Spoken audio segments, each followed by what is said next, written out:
ચાલો જાણીએ આપણા શરીર એક અદ્ભુત યંત્ર વિશે. લેખક રમેશ બિજલાની, અનુવાદક આશા રાવળ. સર્ક્યુલેટરી સિસ્ટમ, રુધિરાભિસરણ તંત્ર. પચેલા ખોરાકને આંતરડા લોહી સુધી પહોંચાડે છે. ફેફસા લોહી સુધી પ્રાણવાયુ પહોંચાડે છે. લોહી શરીરના પ્રત્યેક અંગમાં જાય છે. આમ લોહી ખોરાક અને પ્રાણવાયુને શરીરના પ્રત્યેક અંગો સુધી લઈ જાય છે. લોહી, અંગારવાયુ અને એવો બીજો નકામો કચરો પણ શરીરના બીજા અંગોમાંથી એકઠો કરે છે. તમને લાગશે કે લોહી કાંઈક વધારે મહત્ત્વનું છે. તમે તદ્દન સાચા છો. લોહી શરીર માટે અત્યંત આવશ્યક છે. તે પ્રાણવાયુ અને ખોરાકનું વહન કરે છે, જેથી શરીરના વિવિધ ભાગો જીવંત રહી શકે. જીવન માટે જે જોખમકારક છે તેવો શરીરમાંનો જુદા જુદા ભાગોમાંનો નકામો કચરો દૂર કરે છે. શરીરના એક અંગમાંથી બીજા અંગમાં જરૂરી તત્વોને પહોંચાડવાનું અગત્યનું કામ લોહી કરે છે. લોહી શરીરનું પરિવહન તંત્ર છે. આમ તો લોહી પ્રવાહી છે, છતાં પણ તેમાં લાખો ઘટકો સમાયેલા છે.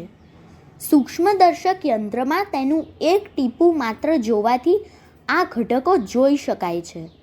આ તત્વો, જેને કોષ એટલે કે સેલ કહેવામાં આવે છે, તેના બે પ્રકાર છે.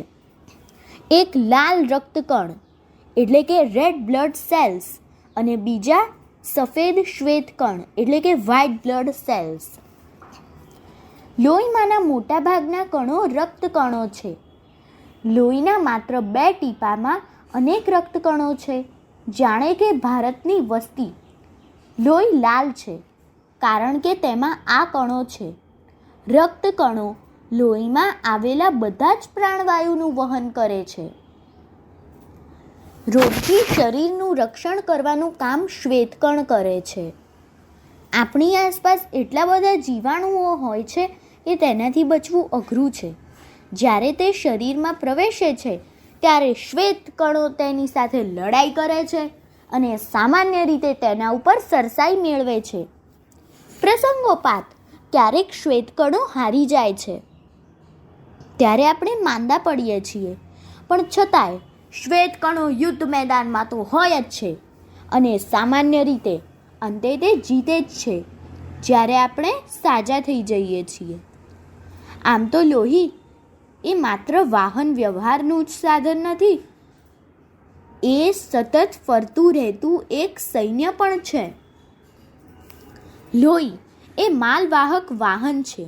શરીરના વિવિધ ભાગોમાં એ ખોરાક અને પ્રાણવાયુ પહોંચાડે છે.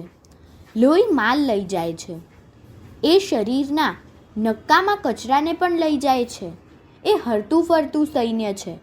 જ્યાં સૈનિકોની જરૂર પડે ત્યાં તેમને ઉતારી દે છે.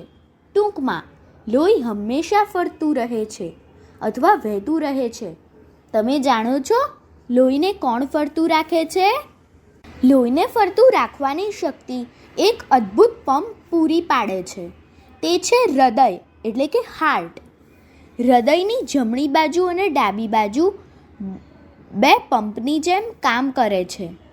જમણી બાજુ લોહીને ફેફસા તરફ મોકલે છે. આ લોહી ફેફસામાં થઈને હૃદયની ડાબી બાજુ જાય છે અને હૃદયની ડાબી બાજુનો પંપ આખા શરીરમાં લોહીને મોકલે છે.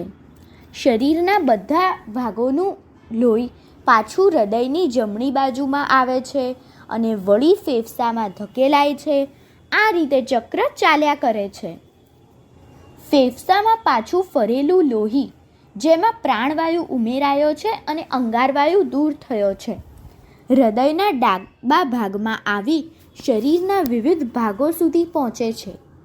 હૃદયની ડાબી બાજુમાં વહેતું લોહી પ્રાણવાયુ વહેંચે છે અને શરીરના વિવિધ ભાગોમાંથી અંગારવાયુ એકઠો કરે છે. ત્યાર પછી તે હૃદયની જમણી બાજુમાં પાછું ફરે છે. હૃદયની જમણી બાજુ લોહીને ફેફસા તરફ ધકેલે છે, જ્યાં તે તાજો પ્રાણવાયુ મેળવે છે અને થોડો અંગારવાયુ ગુમાવે છે. આ રીતે ચક્ર ચાલ્યા કરે છે. જો આપણે બધા હવામાનો પ્રાણવાયુ વાપર્યા જ કરીએ અને અંગારવાયુ સતત એમાં ઉમેરતા જઈએ તો આપણે હવામાનો બધો જ પ્રાણવાયુ વાપરી નાખીશું અને અંગારવાયુથી હવા ભરાઈ જશે.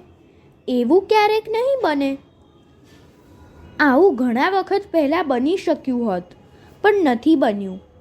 એ આપણા મિત્રો લીલી વનસ્પતિ અને વૃક્ષોને આભારી છે.